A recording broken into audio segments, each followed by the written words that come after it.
ओम शांति। आज का गुरु जी के आज के प्रवचन जो उन्होंने गुरु पूर्णिमा पर एक बार सुनाए थे। बुद्धि रूपी ज्ञान के झरने को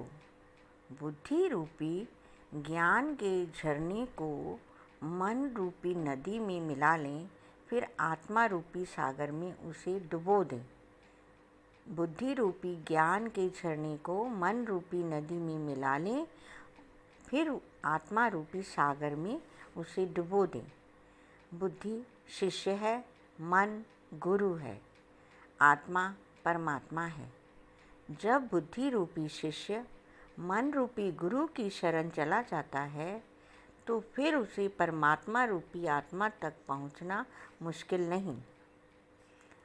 ध्यान से ही परमात्मा को पाया जा सकता है। सुर, असुर, मानव परमात्मा तक नहीं पहुंच सकते, लेकिन ध्यान में जाकर परमात्मा को पाया जा सकता है। ध्यान में सगुण से निर्गुण में, नश्वर से ईश्वर में जाया जाता है। ध्यान के लिए काया यानी इंद्रियां विश्राम की दशा में हों, मस्तिष्क विचार शून्य, मन विचार शून्य हो, काया में कोई हलचल ना हो, बुद्धि में कोई हलचल ना हो, मन में कोई हलचल ना हो, तो आत्मा की स्थिति का भान होता है।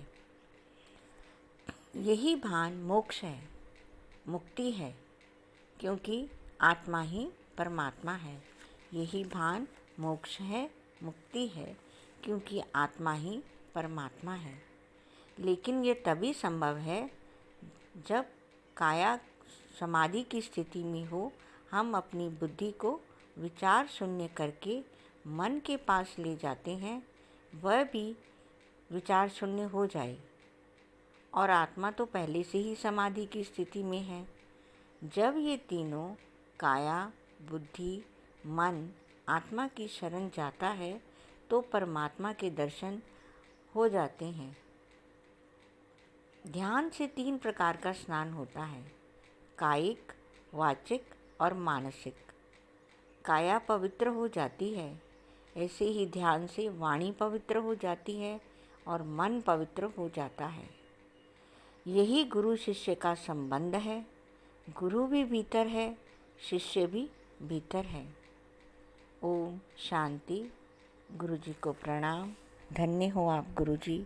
बारंबार आपका धन्यवाद और आपको नमन।